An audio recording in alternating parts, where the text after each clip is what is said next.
दुनिया के सबसे जाने पहचाने सिंबल्स में से एक गोल्डन आर्चेस।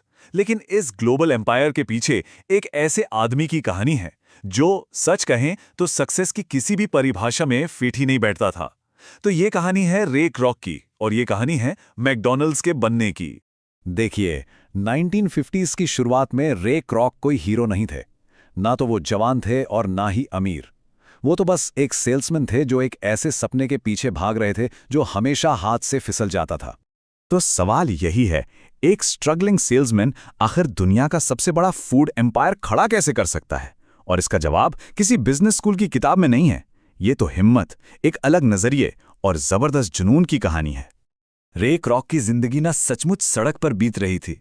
वो शहर शहर घूमते थे, रेस्टोरेंट्स को मिल्कशेक मशीनें बेचने की कोशिश करते थे और ज्यादातर क्या होता था, दरवाजे उनके मुंह पर बंद हो जाते थे। लेकिन रे में एक खास बात थी। जहां बाकी लोगों को सिर्फ ना सुनाई देता था, रे को एक मौके की आहट सुनाई देती थी। और फिर एक दिन एक फोन कॉल से सब कुछ बदल गया। कैलिफोर्निया के सैन बर्नार्डिनो में एक छोटे से रेस्टोरेंट से मिल्कशेक मशीनों का एक बहुत ही बड़ा ऑर्डर आया। रे हैरान थे कि आखिर ऐसा कौन सा रेस्टोरेंट है जिसे इतनी सारी मशीनें चाहिए। एक छोटा सा रेस्टोरेंट और एक साथ 8 मिल्कशेक मशीनों का ऑर्डर। रे के लिए तो ये यकीन से बाहर था। कोई भी रेस्टोरेंट एक बार में इतनी मशीनें खरीदता ही नहीं था। उन्हें जाकर देखना ही था कि वहां चल क्या रहा है। और उस रेस्टोरेंट में उन्होंने जो देखा, उसने उनकी दुनिया हमेशा के लिए बदल दी। वहां उन्होंने मैकडॉनल्ड भाइयों का जादू देखा। Speedy service system. ये कोई आम किचन नहीं था। अरे ये तो एक कमाल के डांस जैसा था, जहां हर कोई अपना काम बिजली की रफ्तार से कर रहा था।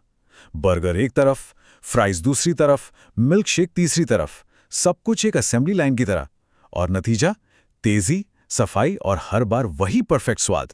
मैकडॉनल्ड भाइयों के पास एक जबरदस्त आइडिया था, लेकिन रे क्रॉक ने उस आइडिया में एक पूरे साम्राज्य का नक्शा देख लिया। उन्होंने सिर्फ एक रेस्टोरेंट नहीं देखा, बल्कि एक ऐसा सिंबल देखा जो पूरे देश पर छा सकता था। रे ने सिर्फ एक अच्छा रेस्टोरेंट नहीं देखा, उन्होंने एक फॉर्मूला देखा। उनका प्लान 3 हिस्सों में था। पहला, स्पीडी सर्विस सिस्टम को बिल्कुल पक्का कर देना ताकि उसे कहीं भी कोई भी कॉपी कर सके। दूसरा, एक फ्रैंचाइजी मॉडल बनाना ताकि दूसरे लोग भी मैकडॉनल्ड्स खोल सकें।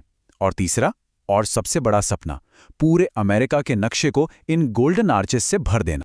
लेकिन जैसे जैसे रे का सपना बड़ा होता गया, कहानी में एक नया मोड़ आया। उनका तेजी से आगे बढ़ने का नजरिया मैकडॉनल्ड भाइयों के उसूलों से टकराने लगा और उनकी पार्टनरशिप में दरार पड़नी शुरू हो गई। और यहां हमें 2 बिल्कुल अलग सोच दिखाई देती है। एक तरफ थे मैकडॉनल्ड भाई, जो चाहते थे कि उनके कुछ ही रेस्टोरेंट्स हों, पर क्वालिटी एकदम टॉप की हो, भले ही तरक्की धीरे धीरे हो। और दूसरी तरफ थे रे क्रॉक, जिनके लिए रफ्तार ही सब कुछ थी। वो सिर्फ बर्गर नहीं बेच रहे थे, वो एक नेशनल ब्रांड और एक रियल एस्टेट एम्पायर बना रहे थे। और यहीं पर सफलता की असली कीमत सामने आती है। रे का जुनून भाइयों की वफादारी से टकराया। उनका बड़ा विजन छोटे छोटे नैतिक उसूलों से टकराया। अब यह सिर्फ एक बिजनेस की लड़ाई नहीं थी, एक पावर स्ट्रगल था जिसने उन रिश्तों को ही तोड़ दिया जिनसे यह सब शुरू हुआ था। तो चलिए अब कहानी के अंजाम की तरफ बढ़ते हैं और देखते हैं कि रे के फैसलों का नतीजा क्या निकला और उनकी विरासत आखिर कैसे बनी। जरा इस टाइमलाइन को देखिए। ये सिर्फ तारीखें नहीं है, ये एक धमाके की कहानी है। 1954 में रे क्रॉक ने सिर्फ एक रेस्टोरेंट देखा था। बस 7 साल बाद 1961 में वो पूरी कंपनी के मालिक बन गए और अगले 2 दशकों में वो गोल्डन आर्चेस दुनिया के कोने कोने में पहुंच गए और आज वो एक कल्चरल आइकॉन है। तो इस पूरी कहानी का निचोड़ क्या है? पहली सीख तो रे की जिंदगी से मिलती है। सफलता के लिए टैलेंट से ज्यादा जरूरी है लगे रहना, हार ना मानना। दूसरी, मैकडॉनल्ड भाइयों से, एक बेहतरीन आइडिया भी तब तक कुछ नहीं है जब तक उसे बड़े लेवल पर लागू ना किया जाए।